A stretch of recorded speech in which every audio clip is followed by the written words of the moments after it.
Okay. So yesterday we have seen that emulsion or unstable suspension. Okay, emulsion or unstable suspension. So what it mean actually? So one example what I have given you, that if you add a small quantity of oil into the water, that will become suspension. That will become suspension. Okay, or the emulsion. How you can separate these two phases, or how you can sample that kind of liquid?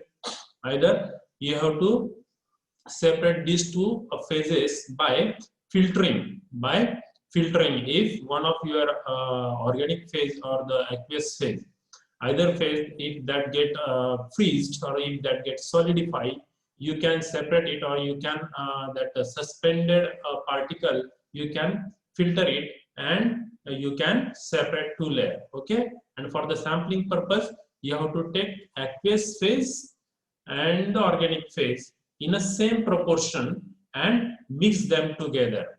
That is the only way by which you can make the sample. Or other simple way is that you can shake the two phases. That is the emulsion. You shake that very well, and you can take out sample from it.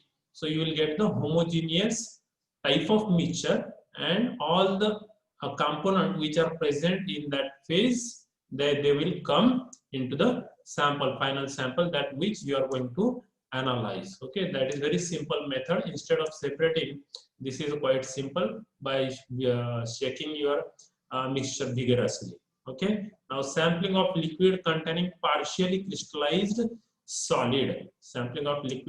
Partially crystallized solid. Better way is to heat this sample, or heat this mixture. Okay, you can heat that solution, and once after heating, that will become uniform. Okay, that will become uniform, and you can take out the sample for the analysis purpose. So what happens once you heat, that will be in the totally liquid form, and all the components now will get mixed thoroughly, and easily you can take out the sample. Means there is a chance of getting all the components from your substance into the sample. Okay, this is how you can do the analysis by taking sample from it. Now next we are going to see sampling of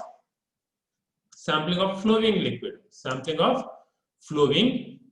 Now sampling of flowing liquid, as you know that water from the river, okay, that is continuously in the flowing state. If you see during rainy season, most of the rivers are just in a flooding situation. So you can collect water from that. Okay, you can collect the sample from lake also.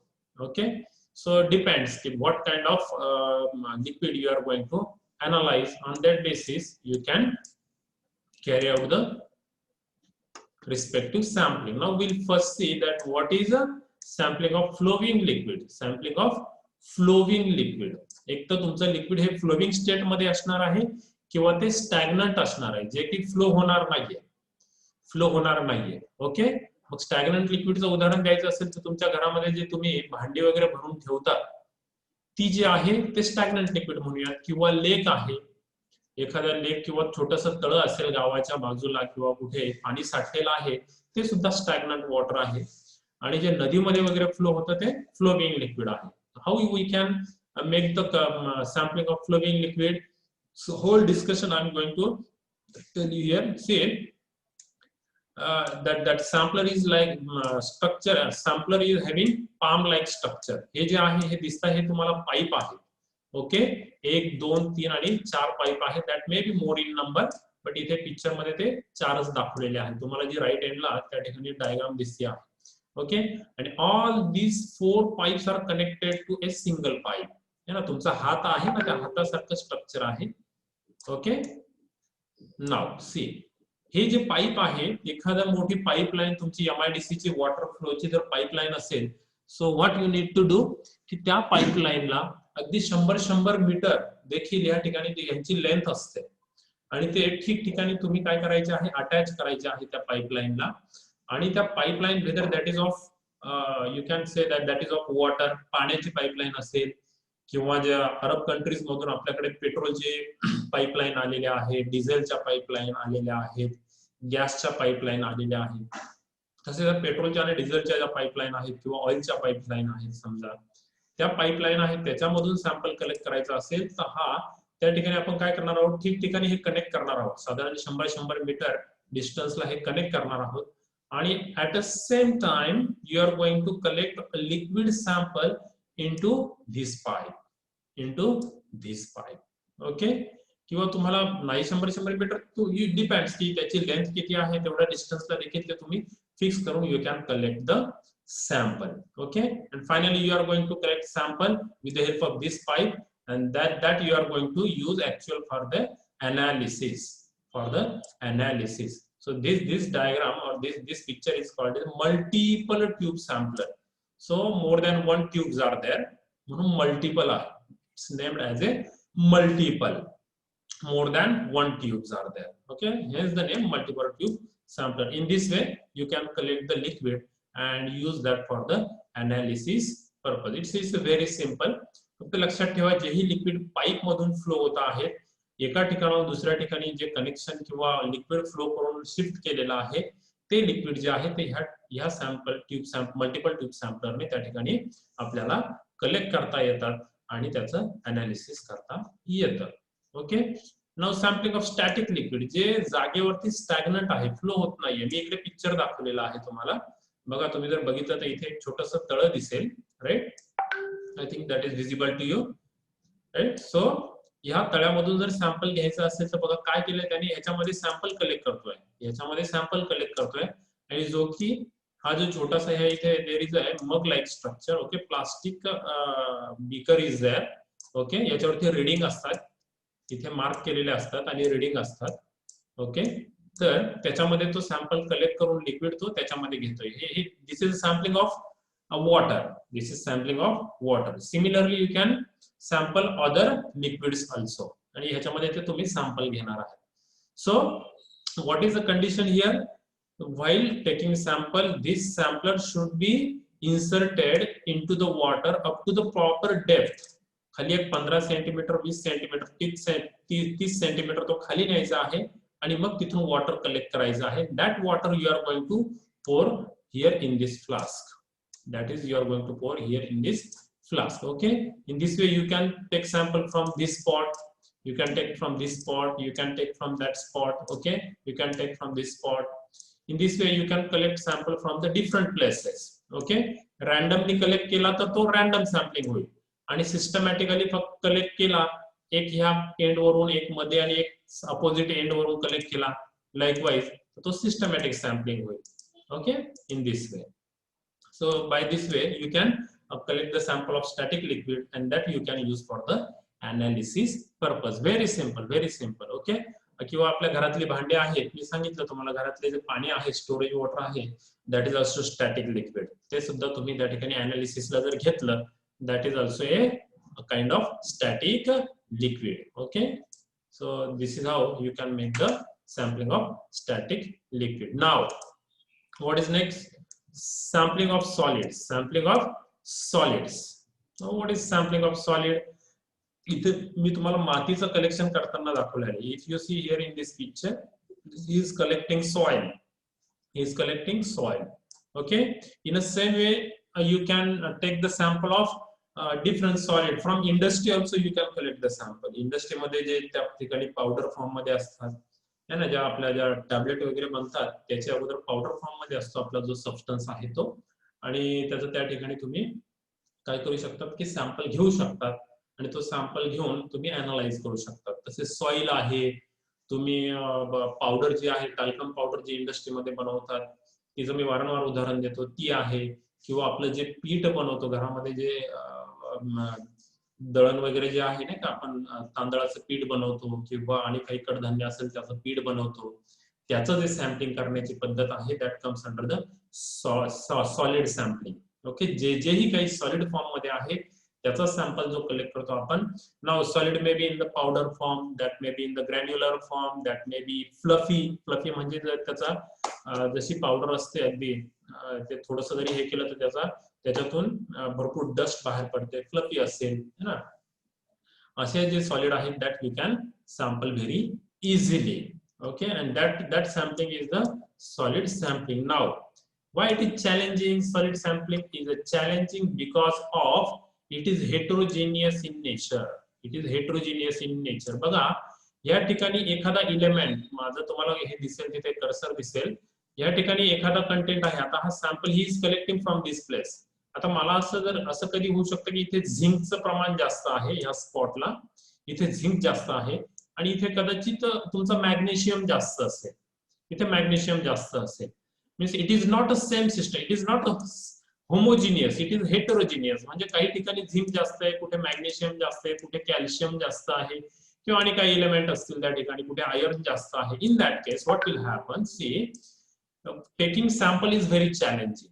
Taking sample is very challenging. So before taking a sample of solid, you have to select the spot properly for the sampling purpose, so that whatever final sample will be there in your hand, that will show all the properties of the selected area. मोठं शेत असेल, त्या शेतामधून जे तुम्ही sample घेणार आहात, त्या शेताच्या सर्व मातीच्या ज्या प्रॉपर्टीज आहेत त्या छोट्याशा अगदी 1 मिलीग्राम 2 मिलीग्राम किंवा 1 ग्राम सॅम्पल मध्ये 1 ग्राम मातीमध्ये सगळ्या शेताच्या मातीमधल्या प्रॉपर्टी जर त्या ठिकाणी तुम्हाला बघायच्या असतील तर तुम्हाला काय करावं लागेल की सॅम्पलिंग करताना युनिफॉर्मली सॅम्पलिंग करावं लागेल. त्याचं ग्राइंडिंग, मिक्सिंग आणि त्याच्या काही स्टेप्स आहेत त्या आपण नंतर बघणार आहोत आणि त्या फॉलो करून त्या ठिकाणी तुम्हाला फायनल सॅम्पल तुमच्या हातात येणार आहे. Okay, that's why the solid sampling is somehow challenging. Okay, now it depends upon nature of solid. Nature of solid. Okay, तुमचा जर ह्या ठिकाणी माती असेल तर अशा पद्धतीने कलेक्ट करू शकता. तेच जर दगड असतील किंवा वाळू असेल किंवा अतिशय पावडर्ड फॉर्म मध्ये असेल तर तुम्ही सेम टेक्निक फॉलो नाही करू शकत. तुम्हाला जर त्या ठिकाणी मी बऱ्याच उदाहरण देतो की शेत ज्यांचं असतं शेतीमध्ये तुम्ही ढेकूळ म्हणून बघता, ढेकूळ म्हणतात त्याला, फ्लेक्स. ओके, की जे ढेकळं आहे त्या ढेकळाचं सॅम्पलिंग करणं एवढं इझी नाहीये. तुम्ही किती ढेकळ त्या ठिकाणी शेतीमधून कलेक्ट करू शकता, so somehow difficult. No, for that purpose sampling of a solid is totally depends upon nature of solid which you are going to collect for the analysis purpose. Again the source from which you are collecting. Okay, आता source म्हणजे काय, असं समजा की कुठेतरी उल्कापात झालेला आहे.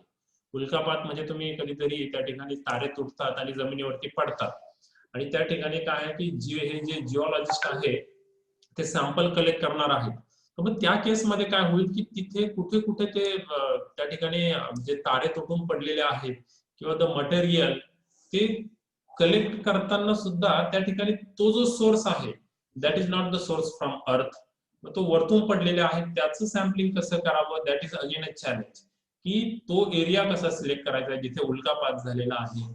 And that's why here it is mention that it depends upon the source, depends upon the source from which you are collecting the sample. की तुम्ही शेतीतून सॅम्पल घेत आहात, त्याच्यानंतर तुम्ही मी असं म्हणेल की एखाद्या फार्मास्युटिकल इंडस्ट्रीमध्ये एखाद्या औषधाचं सॅम्पलिंग करणार आहात किंवा त्या ठिकाणी तुम्ही पावडरचं सॅम्पलिंग करणार आहात है ना, किंवा कॉस्मेटिक्स मध्ये जे सॉलिड आहेत त्याचं सॅम्पलिंग करणार आहात. Depends upon the source from which you are going to collect the sample. तुम्ही ती मेथड त्या ठिकाणी डिसाइड करणार आहात. Okay, now there are different equipments there are different equipments depending upon the sampling solid, that instruments or the equipments we are going to use. की तुमचा जो sample आहे तो कुठल्या फॉर्म मध्ये आहे depending upon that we are going to select the equipment. that is totally depends upon sample in short. Okay, so this is how we can do the sampling of solid. मग काय वापरतात आता इथे तुम्हाला दोन त्या ठिकाणी सॉलिडचे नेचर दिलेले आहे. एक कॉम्पॅक्ट सॉलिड आहे आणि दुसरं बघूयात आपण त्या ठिकाणी कुठलं आहे, ग्रॅन्युलर वगैरे सॉलिड त्या ठिकाणी दिलेलं असणार त्यांनी. तर compact solid so it consists of broken chunk. Compact solid काय असतं त्याच्यामध्ये, broken chunk of original solid, broken chunk of original solid. Okay, त्याच्यानंतर it is solidified material, solidified material, solidified material.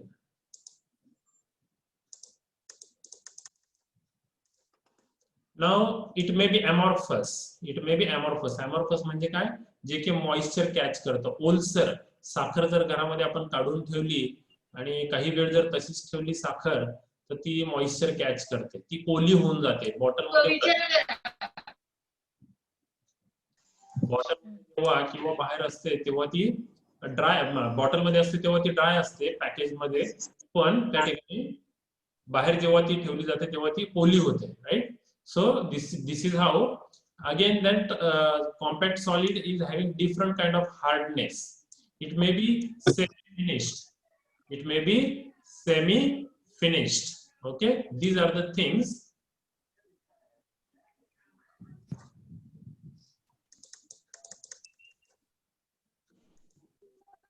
These are the things we need to consider. Okay, now it may be natural deposit. It may be deposit in the soil. Again, that solid may be in the box, that may be there in the box. त्या box मध्ये वगैरे जे भरलेले असतील त्याच्यातून सुद्धा त्या ठिकाणी असू शकतं, म्हणजे कुठेही असो सॉलिड. हे कॉम्पॅक्ट सॉलिड ज्या ज्या फॉर्म मध्ये आहे ते इथे त्यांनी इन जनरल त्या ठिकाणी कुठे कुठे असू शकतं ते त्यांनी तुम्हाला त्या ठिकाणी दाखवलेलं आहे. ओके, मग याच्या सॅम्पलिंग साठी तुम्ही काय वापरणार आहात, याच्या सॅम्पलिंग साठी तुम्ही काय वापरणार आहात. So these are the equipments what I have shown here in the diagram. See, here you can see in the diagram. So what are the things there? See, auger sampler, auger sampler. These are called auger sampler. Okay, त्याच्यानंतर आहे tube sampler, then split barrel sampler. We'll see one by one. Geo sampler is there, then split tube thief is there. Okay, we'll see one by one. Okay, now these are the picture of all these equipments. Okay, we'll study one by one, see how that appears. And हा छोटासा आपला जो इमारतीचं काम करताना, सिमेंटचं काम करताना, construction work करताना जे स्ट्रक्चर असतं हातामध्ये त्याला थापी वगैरे म्हणतात, काय असंच काहीतरी वर्ड आहे, मराठीत मला आठवे ना आता. त्याच्यानंतर या ठिकाणी हा बघा, त्या ठिकाणी जी पावडर वगैरे जे असतं माती काढण्यासाठी है ना, सॉलिड सॅम्पलिंग साठी ह्या पद्धतीने हा ग्रिल आहे. तुम्ही शक्यतो सुतार लोक जे आहेत पूर्वी ह्या पद्धतीचे ते लाकडाला त्या ठिकाणी होल वगैरे करण्यासाठी ह्या पद्धतीचे ग्रिल वापरायचे. So these are the things. Okay, ते आपण त्या ठिकाणी सॉलिड सॅम्पलिंग साठी किंवा कॉम्प्लेक्स सॉलिड सॅम्पलिंग साठी we are going to use. See now one by one will study here. Okay, please make switch off your mic. From somewhere noise is coming. Now auger sampler. Auger sampler. Now what is auger sampler? Auger sampler is a small helical screw. It is a small helical screw.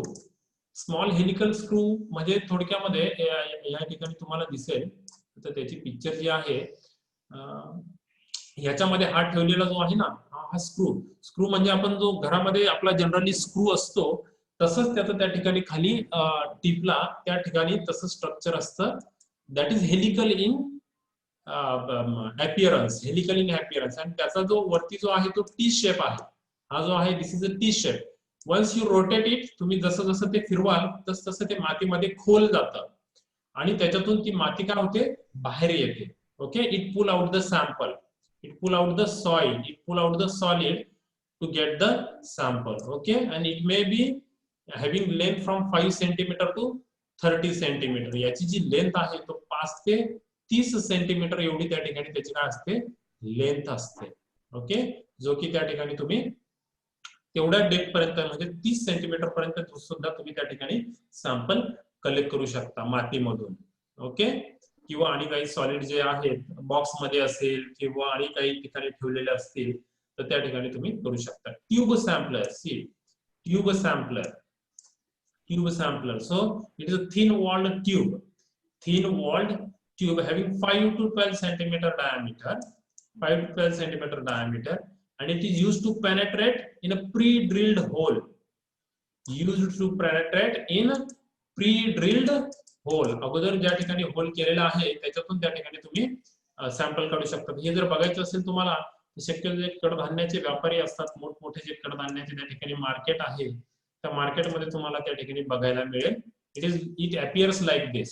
हे म्हणजे थोडक्यामध्ये हे बघा, याला tip आहे, it is somehow आहे ना sharp, आणि तो मध्ये त्या ठिकाणी त्या सॉलिड मध्ये एकदा इन्सर्ट केला की हा याच्यामध्ये पोकळ आहे. इथे मध्ये जे आहे that is nothing is there inside. It is a free space is there inside. Okay, it is hollow inside. Now what will happen once you insert this in any material, that sample will go inside this. की हा तुम्ही मध्ये insert केल्यानंतर तो sample याच्यामध्ये जातो, आणि याच्यामध्ये गेल्यानंतर जेव्हा तुम्ही हा बाहेर काढणार तेव्हा आतमध्ये जो गेलेला सॅम्पल आहे that will come out along with it. The same way here it happens. बघा, हा जेव्हा मध्ये तुम्ही त्या एखाद्या सॅम्पल मध्ये टाकाल, बाहेर काढाल, तेव्हा याच्यामध्ये जो सॅम्पल गेलेला असतो that you can take out. Okay, after that we are going to see split barrel sample. Split barrel sample. Now what is split barrel sample? Here the diagram is, this is a split barrel sampler. म्हणजे काय होतो की हा थोडक्यात मातीमध्ये बघा सुरुवातीला असं टोकदार असतं, and once you insert in a soil or solid, त्याच्यामध्ये जाऊन तो स्प्लिट होतो, मध्ये जाऊन स्प्लिट होतो सॉइल मध्ये, आणि स्प्लिट झाल्यानंतर तिथून तो पुन्हा सॅम्पल कलेक्ट करतो आणि तो तुम्ही बाहेर काढू शकता. Okay, why, how it is used? It is used to obtain undisturbed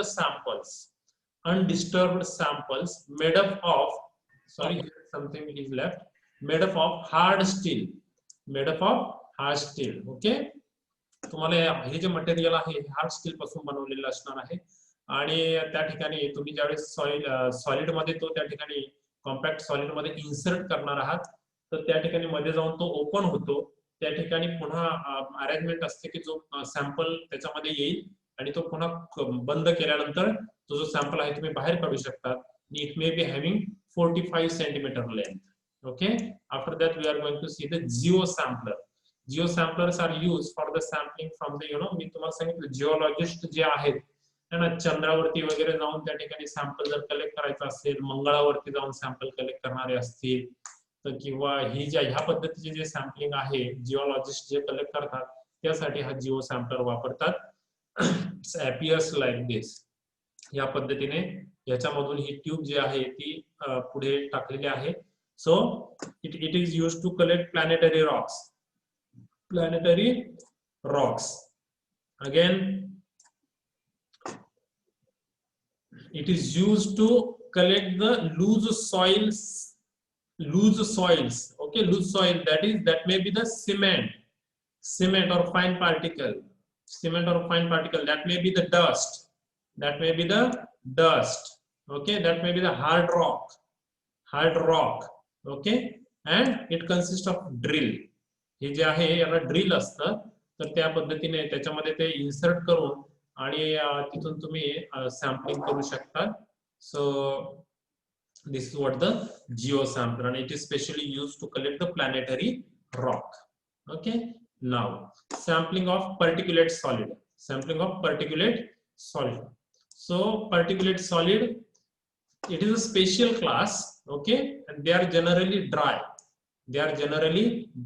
and free flowing. So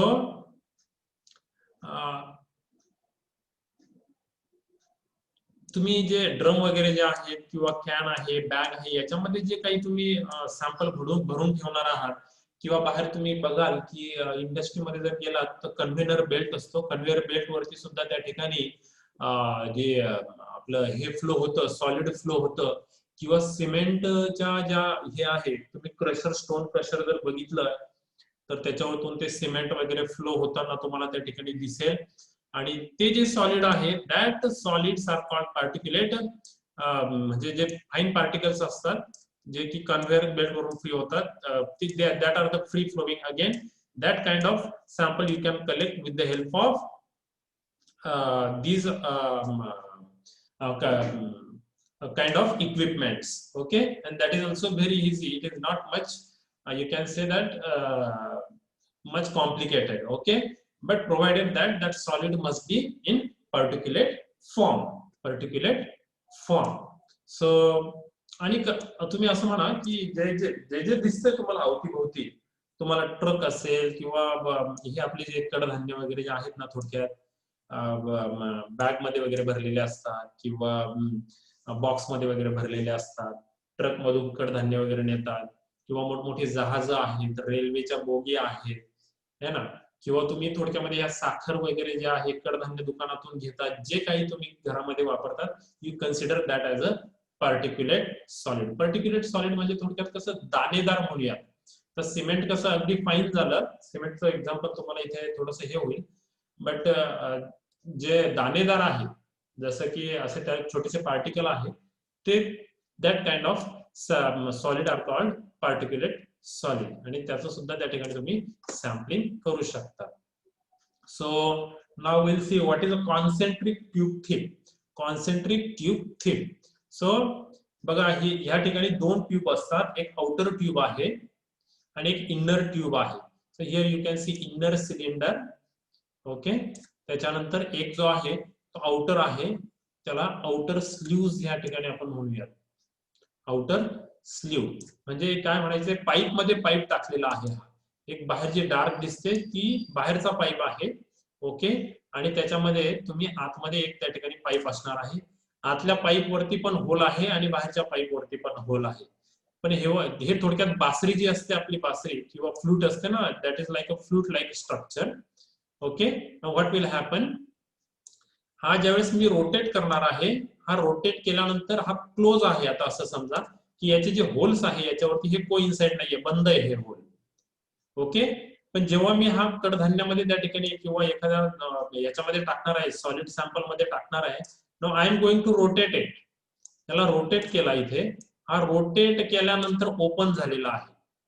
he locking pin असते, हा ओपन झाला. आता हे होल ओपन आहे. मधला जो ट्यूब आहे, बाहेरची ट्यूब ही फक्त पेनेट्रेशन साठी वापरलेली आहे. That is use for the penetration purpose. Okay, आणि जी आतली जी ट्यूब आहे ती रोटेट केल्यानंतर हे होल्स ओपन झाले, कोइन्साइड झाले. बाहेरच्या ट्यूबचे होल आणि आतल्या ट्यूबचे होल कोइन्साइड झालेले आहेत, आणि ते कोइन्साइड झाल्यानंतर याच्यामधून सॅम्पल आतमध्ये जातो. From here sample goes inside. Once it is get filled with the sample, you just rotate it again. हे बघा इथे स्ट्रेट दिसतंय, पुन्हा make it horizontal. Make it horizontal and take it out. त्या सॅम्पल मधून याला बाहेर काढा हॉरिझॉन्टल केल्यानंतर. म्हणजे हे जे ओपन झालेले होल होते यात सॉलिड गेला, आता ते रोटेट केला म्हणजे तो सॅम्पल बाहेर येणार नाहीये. ओके, आणि you can take it out, you collect that sample. You can collect that sample and use for the analysis purpose. Okay, so this is also very simple. You can see here total explanation is there. जे तुम्हाला मी सांगितलंय की बाहेरची tube ही फक्त insertion साठी असते, मधली tube आहे तिच्यामध्ये ऍक्च्युअली सॅम्पल कलेक्ट होतो. बाहेरच्या ट्यूब वरती होल आहे, मधल्या ट्यूब वरती पण होल आहे. ज्यावेळेस हॉरिझॉन्टल आहे हे, तेव्हा होल को इन्साइड होत नाहीये. तुम्ही मध्ये पेनेट्रेट करा, मध्ये गेल्यानंतर हे ओपन करा, रोटेट केल्यानंतर ते होल ओपन होतील, त्याच्यामध्ये तुमचा सॅम्पल येईल. पुन्हा हा हॉरिझॉन्टल करा, सॅम्पल त्याच्यामध्ये भरला जाईल आणि ते बाहेर काढा. Okay, in this way you can do the sampling with the help of concentric tube thin. Okay, now the next, hand scoop. Hand scoop it is like जे आपले जे हे जे वापरतात इमारतीच्या बांधकामासाठी, सिमेंट वगैरे भरण्यासाठी वापरतात, किंवा आईस वगैरे काढण्यासाठी त्या ठिकाणी हे जे आहे अरेंजमेंट, ही तुम्हाला जी डायग्राम जी दिसते आहे तुम्हाला इथे बघा तुमच्या स्क्रीनवरती. ओके, हे अशा पद्धतीने हा असतो. इथे तुमचा हँडल आहे आणि तुम्ही याच्यामध्ये माती काहीही त्या ठिकाणी सॉलिड कोणतं पाहिजे ते घेऊ शकतात. Okay, so this is what the total explanation. You can use it for the collection of sample from the conveyor belt. Okay, you can collect sample from drum, then from barrel. Okay, or you can collect sample from the containers. Okay, it is made up of metal, it may be made from plastic.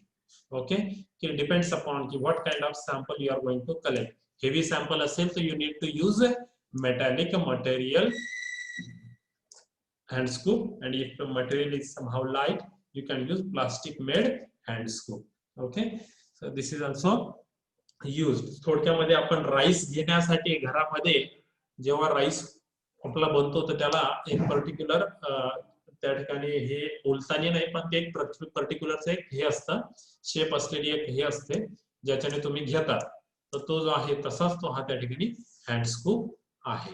Okay, now the next result of analysis. आता तुम्ही sample collection वगैरे केलं, सगळं झालं, मग results of analysis, जे analysis तुम्ही करणार आहात त्याचे जे रिझल्ट्स आहेत ते रिझल्ट्स तुम्हाला काय त्या ठिकाणी सांगणार आहे. तर त्याच्यामध्ये काय करता आहात, it include study of it involve study of all the readings. Okay, इथे थोडस हे जे आहे ऍड झालेलं आहे, ऑल द रीडिंग, जे रीडिंग तुम्ही घेतलेलं आहे आतापर्यंत अनालिसिसचे त्याचा स्टडी त्या ठिकाणी तुम्ही इन्क्लूड करणार आहात. ओके, आणि जेव्हा तुम्ही कुठली मेजरमेंट घेणार आहात, ओके, तर त्याच्यामध्ये मेजरमेंट केल्यानंतर त्याच्यामध्ये काही एरर आहे का, is there any kind of error after doing the measurement, after taking the different readings, that you are going to see. Okay, because most of the time error remains in each and every experiment, that may be determinate, that may be indeterminate. Okay, that may be indeterminate. So but here if determinate error can be minimized, indeterminate error somehow not detectable, and in that case you can minimize, or you just do the experiment again and you can minimize that. Okay, so in fact here we are going to measure the errors and uncertainty, error and uncertainty which is present in your result, which is present in your result. हे त्या ठिकाणी आपण final जो result आमच्या हातात येणार आहे त्याच्यामध्ये काय एरर आहे, काय अनसर्टनिटी आहे, काय चुकलेलं आहे, काय बरोबर आहे, everything we are going to see over there. Okay, so what are the types of error, what are the types of error? See, if you generally there are determinate, indeterminate आणि gross error जे आहेत. I am going to focus particularly on these two errors, determinate and indeterminate. Okay, so we'll see one by one. So errors which are coming in the experiment, or which encounter while doing any kind of experiment, that are of this type: determinate, indeterminate and gross error. I told you determinate, here you can find out which is the source of error. Here you cannot what is the source of error, and here for the gross error in the detail now. These are the types of error in the measurement. See, gross error, measurement error, and the blunders. This is general classification of the error. Now systematic error is there, we'll see it in detail. This is general classification, systematic error and random error. Okay, again your systematic error is classified as an instrumental error. Again, that is there is environmental errors. Okay, observational errors, observation करताना काही error झालेले असतील. Theoretical errors, तुम्ही calculation किंवा theory मध्ये त्या ठिकाणी काही तुमच्या त्या ठिकाणी एरर होऊ शकतात. या एरर म्हणजे काहीच नाही, आपण एक्सपेरिमेंट करताना जे काही चुकलेलं असेल that is called as a error. Experiment करताना, प्रॅक्टिकल करताना, अनालिसिस करताना जे काही आपल्याकडून चुकी होते that is called as a error. Okay, मग ते आपण कशी कमीत कमी आपली कशी चूक होईल किंवा आपली चूक होणार नाही, that precaution we need to take while doing any analysis. So what is a determinate error? Okay, determinate error, this is also called a systematic error. This is also called systematic error. Here it is determinate error. So here data set, see now what happened, here is a data set of different data set obtained is a different from the accepted value.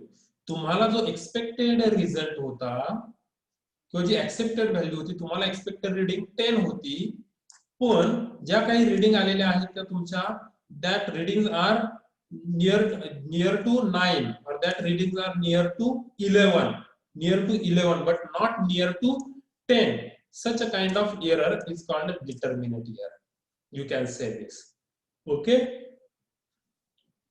indeterminate error or random error. Random, it is data to be scattered more or less symmetrically around the mean value. तुम्हाला मी काय बोललो इथे, what you were expecting, you were expecting reading 10.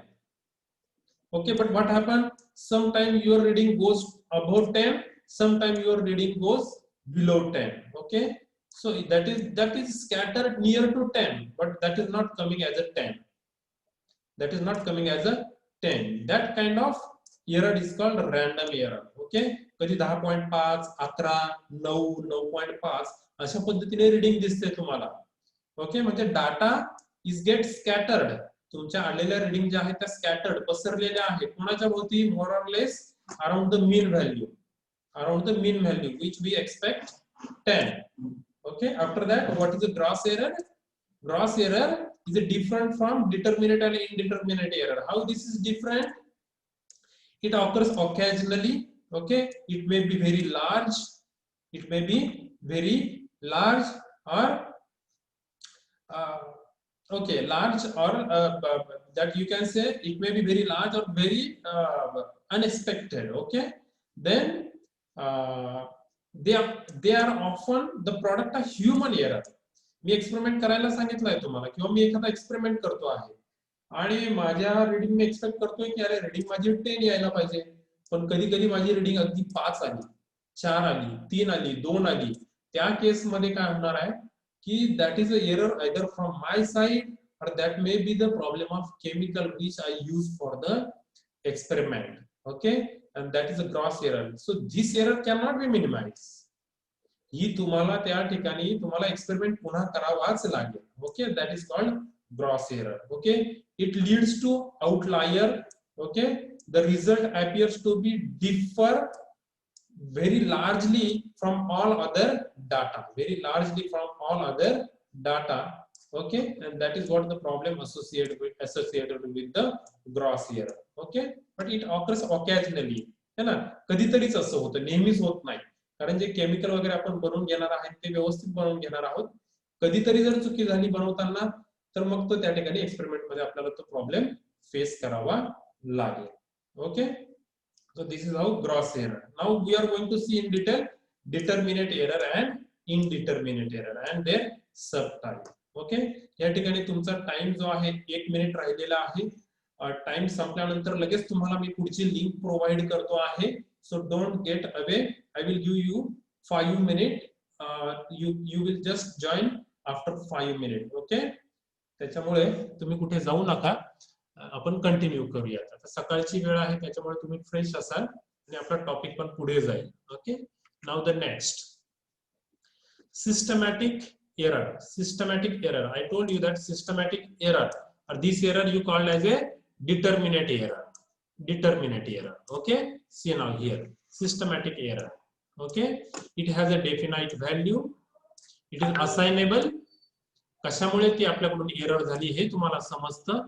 Okay, त्याची magnitude जी आहे ती same magnitude असते. Okay, ज्यावेळेस तुम्ही रीडिंग घेणार आहात वारंवार ती एरर त्याची मॅग्निट्यूड सेम असते, खूप काही व्हॅरी होत नाही आणि ते तुम्हाला समजतं. ओके, आणि it leads to the bias. It leads to the bias in the final result. जो रिझल्ट आम्हाला एक्सपेक्टेड आहे तो येत नाही, थोडासा वेगळा येतो आहे. And that is what the bias. बायसचं मी नेहमी सांगत असतो की partiality, just like a partiality. Okay, synonym is partiality. जो एक्सपेक्टेड आहे तसा नाही, पण त्याच्या जवळपास दुसरा आम्हाला थोडासा रिझल्ट येतो आहे. मग सिस्टमॅटिक एरर्स कशा कोणत्या कोणत्या आहेत? सी, इन्स्ट्रुमेंट मुळे होऊ शकते.